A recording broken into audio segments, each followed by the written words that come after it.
Olá, agora nós vamos para Itapemirim, no Espírito Santo, direto do Iprevita. Dr. Wilson Paz está com a gente aí na própria sede do Iprevita. Ele que é presidente do Iprevita, que é o Instituto de Previdência de Itapemirim, e também é o presidente da ACIP, que é a Associação Capixaba de Institutos de Previdência. Então eu quero saber, eu soube já da experiência do Instituto, muito interessante. Soube também da ação da ACIP, também é muito interessante. Agora, antes de chegar nisso, eu queria perguntar um pouco sobre a história do Dr. Wilson Paz, presidente dessas duas entidades. Dr. Wilson Paz, bem-vindo. Você está com a palavra agora. Ok, Ricardo, muito obrigado pela oportunidade de estar participando, estar falando um pouco, né? Me sinto muito lisonjeado com essa entrevista, mas antes da gente falar assim, né, falar do Wilson, eu prefiro falar mais do Iprevita, né, onde a gente se dedica a mais de 15 anos à frente do Instituto. Eu também sou servidor de carreira do SAAI, então, falando um pouquinho lá quando eu iniciei na minha vida pública, né, que eu considero o cartório como uma vida pública, em 1986, trabalhando no cartório do segundo ofício aqui do município. Nesse período, por 4 anos, eu, no final, fiz um concurso público para a autarquia SAAI, que é uma empresa aqui de serviço, né, autônomo de água e esgoto, que presta serviço aqui para o município. E nesse período, eu estou lá desde 1990. Hoje eu estou com 30 anos de serviço público, efetivo, concursado. Graças a Deus, eu acho que hoje, né, é muito difícil a gente conseguir isso na conjuntura econômica e social do nosso país. Eu acho muito importante. E partindo para o lado do Iprevita, né, o Iprevita aqui foi criado em 2001, né, quando o município ficou um grande período aí, os servidores todos sem estar segurados por nenhum regime próprio, nem um regime geral, nem um regime geral, nem um regime próprio. Então foi criado o Instituto de Previdência em 2001. Então logo assumiu o cargo de conselheiro, como presidente do Conselho Fiscal nesse período. O interessante disso aí, né, Ricardo, o Instituto aqui, quando ele foi criado, houve uma conscientização muito grande dos servidores. Os servidores que participaram junto com o prefeito, junto com os vereadores, e a gente sabia, né, pelo resultado atuarial, que o município, o RPPS possuía um déficit previdenciário muito grande, porque ficou 10 anos sem contribuir, servidor da prefeitura nunca contribuiu para nenhum regime. Então, em cima dessa conscientização, ficou decidido o quê?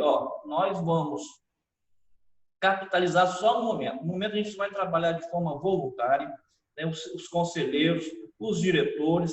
A gente não vai ter nenhuma sede, por enquanto, a gente não vai ter despesa. E isso se pendurou até 2014. Aí eu vou contar um pouquinho como é que é isso. Primeiro, é importante destacar que a escolha dos conselheiros hoje e dos diretores são através de eleição pelos seus próprios pares. São os servidores que faz a escolha dos conselheiros. Os conselheiros eleitos, eles se reúnem e indicam os membros da diretoria. Esses membros da diretoria, ele tem que ser servidor efetivo do município há mais de 10 anos, ele tem que ter conhecimento da questão previdenciária, da questão contábil, da questão de investimentos, então, tudo aquilo que a Secretaria de Previdência regulamentou agora. Então, a gente já faz isso desde a sua criação lá em 2001. Então, nesse princípio, aí, até 2004, eu fui conselheiro fiscal, presidente do Conselho Fiscal, e em 2005 teve uma nova eleição. Nós, na época, teve foi até interessante isso aí, teve um prefeito que já tinha de outro município que se candidatou aqui e veio com aquela história de querer privatizar tudo e acabar com o regime de própria previdência, e era um político muito respeitado, muito, né, que usava muito do poder, e ninguém queria assumir o Instituto. Aí me colocaram nesse fogo, aqui só tem uma pessoa para poder não aceitar, não deixar que esse Instituto seja prejudicado politicamente. Aí me colocaram nisso aí, eu estou até hoje, graças a Deus, passamos por esses prefeitos todinho que estão até hoje, da melhor forma administrativa, da melhor forma possível. portas abertas, tudo que nós precisamos, os prefeitos nos atendem. Então, é a questão do respeito. E a gente, aí em 2014, Ricardo, o Instituto, como eu falei, trabalhando de forma voluntária para não gerar despesa. Mas o Instituto foi crescendo. Aí nós resolvemos fazer o que, gente? Nós precisamos abrir um concurso público. Realizando um concurso público, hoje, nós temos 5 servidores efetivos, todos concursados. Nós temos aqui hoje um procurador, nós temos um contador, um técnico de contabilidade, 2 escriturários, todos através de concurso. Nós não temos, nunca tivemos aqui servidores em cargo em comissão. Porque o cargo em comissão, com todo respeito àqueles que ocupam o cargo em comissão, eu não quero criar nenhuma imagem assim, porque muitos continuam, mas muitos, infelizmente, quando muda o prefeito, eles vão embora e levam aquele conhecimento que o Instituto investiu nele. E isso é prejudicial na gestão de um RPPS. O RPPS ele precisa de uma continuidade. Eu acho que essa aí, o doutor Domingos, aqui do Conselheiro do Tribunal de Contas, tem batido muito em cima disso. Eu acho que quanto menos você mexer numa estrutura de um RPPS, é melhor para o município. Então, até um momento propício para a gente reforçar isso. Né? Nós estamos passando por esse momento político aí, que os prefeitos olhem, prestem muita atenção, porque ele tem que ver o gestor como parceiro dele, não como inimigo. Então, eu acho que a continuidade, a manutenção dos gestores só vai fortalecer a administração dele. Wilson, deixa eu te perguntar, então, sobre os resultados. Eu vi aí que vocês têm uma gestão muito profissional, uma gestão muito...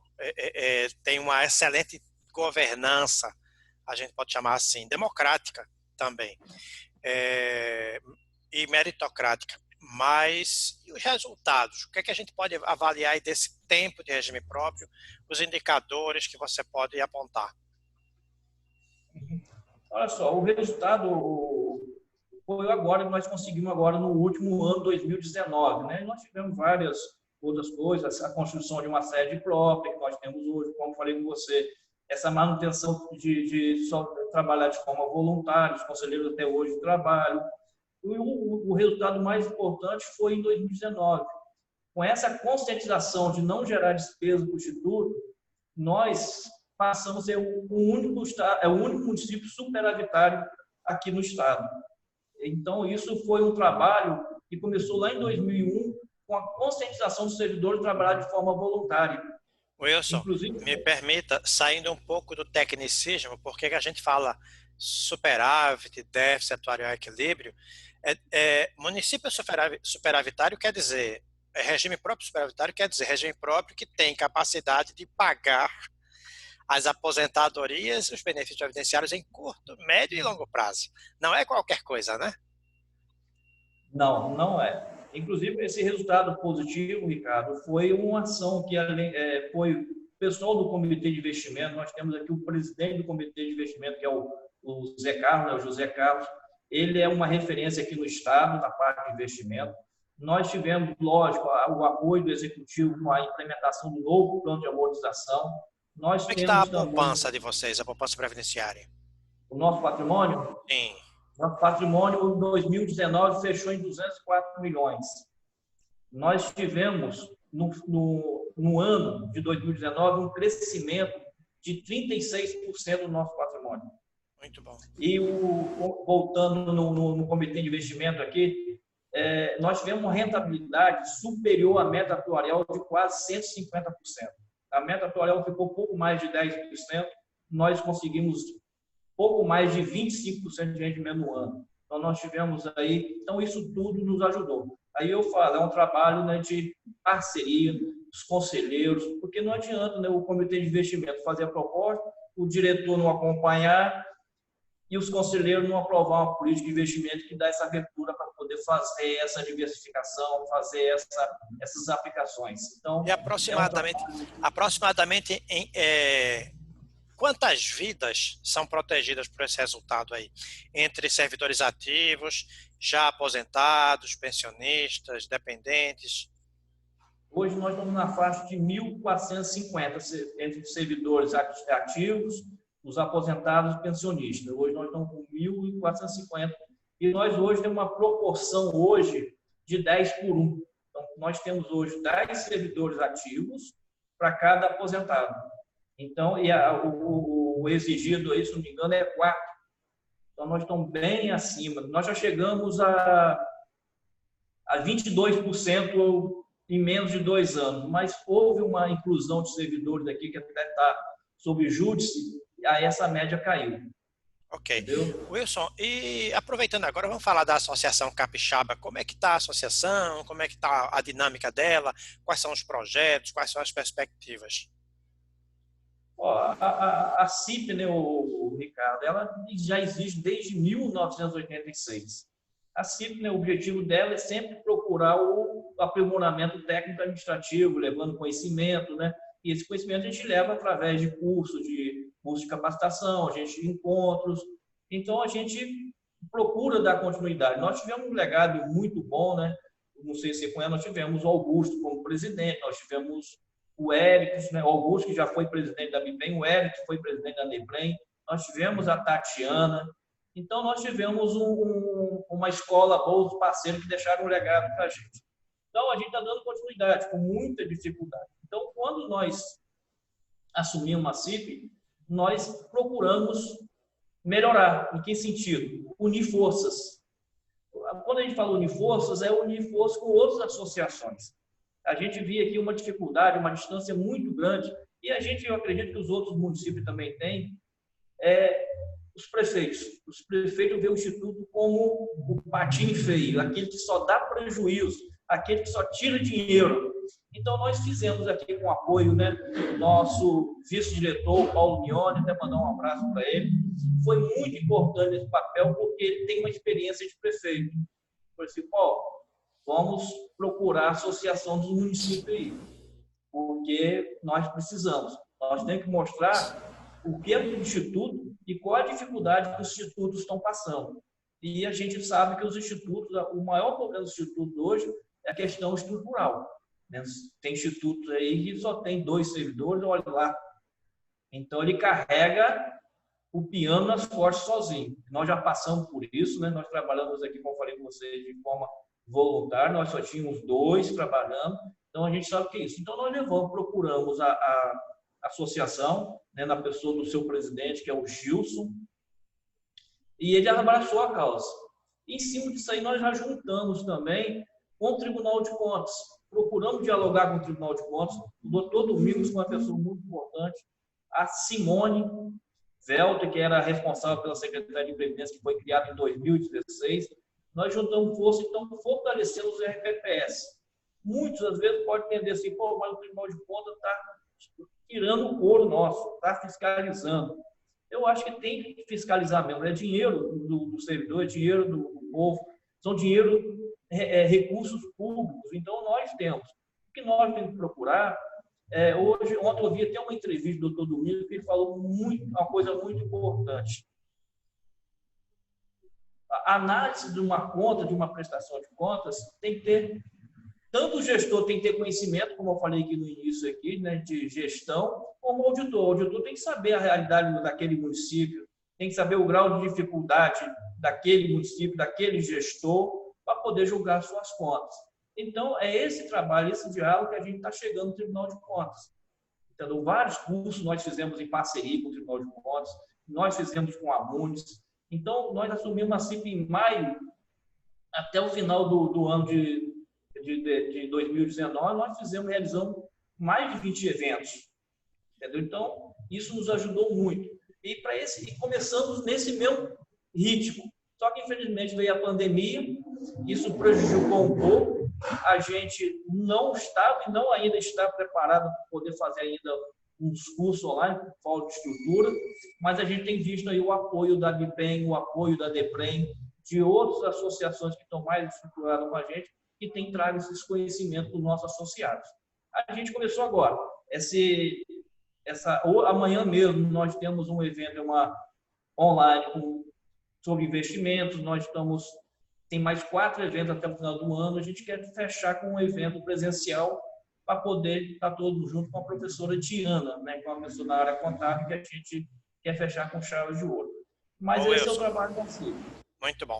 Wilson, agora eu queria propor que você deixasse uma mensagem, aquela mensagem objetiva, direta, que sintetizasse todo esse trabalho de vocês, toda essa experiência de vocês, essa mensagem, não só para os gestores capixabas, para todos os gestores previdenciários do Brasil e também para os servidores efetivos.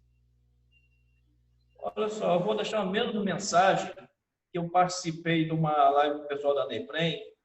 O gestor não pode ter medo, independente da forma como ele foi colocado lá, seja através de eleição, seja através de indicação política, não importa. É o nome dele que está lá, é o CPF dele que está lá. Então, se ele tiver alguma dificuldade com o executivo, que ele não fique quieto. Ele tem um conselho para dar todo o suporte a ele. Ele tem os órgãos de fiscalização para dar todo o suporte. Eu sei que município pequeno, às vezes, a gente entrar em conflito é muito ruim. Às vezes a gente fala em andar até com colete à prova de bala. Mas nós temos que manter o nosso CPF em dia, nosso CPF, nossa andar de cabeça erguida na rua, entendeu? Ainda mais cidade pequena. Então, eu penso, existe várias formas do você se proteger dos maus gestores. Primeiro, né, uma ação civil pública, eu acho que ele está se sentindo prejudicado, faça uma ação civil pública, mantenha um diálogo com os vereadores para poder passar o que está acontecendo. E o mais importante, Ricardo, eu costumo dizer o seguinte: coisa boas e coisas ruins não pode esconder do segurado. Ele tem que ter um canal aberto com o segurado, seja através do WhatsApp, seja através do site, seja através de informativo. Então, ele tem que ter esse canal aberto. Segurado são os verdadeiros donos do RPPS.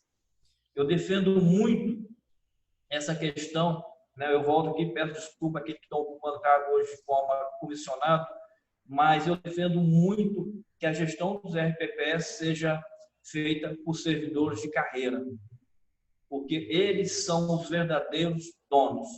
Me desculpe os prefeitos, me desculpe aqueles que ocupam hoje. Respeito, mas a vontade não é minha, é só uma sugestão. Então, essa mensagem que eu deixo, Ricardo, e estamos aí, meu amigo. Obrigado pela oportunidade. Eu queria até agradecer, eu queria aproveitar, né? A gente vive aqui, agradecer todas essas pessoas aí que, nesse período de 15 anos, aí, que conselheiros, servidores, parceiros, né, funcionários. Então, eu queria agradecer porque o Instituto não é só o Wilson. O Instituto é um corpo.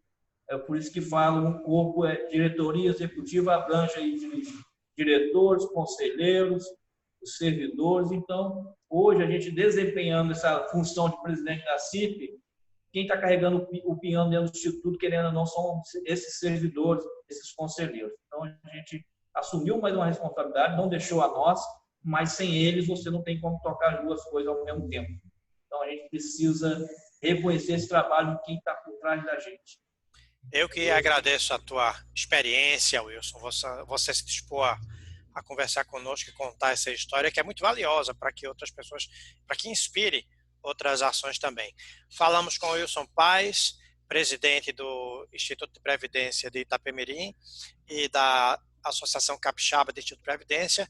Vou te fazer aquele pedido para fortalecer esse projeto. Curta esse vídeo, compartilhe, inscreva-se no canal e ative o sininho para que você sempre seja avisado das nossas novidades. Até breve.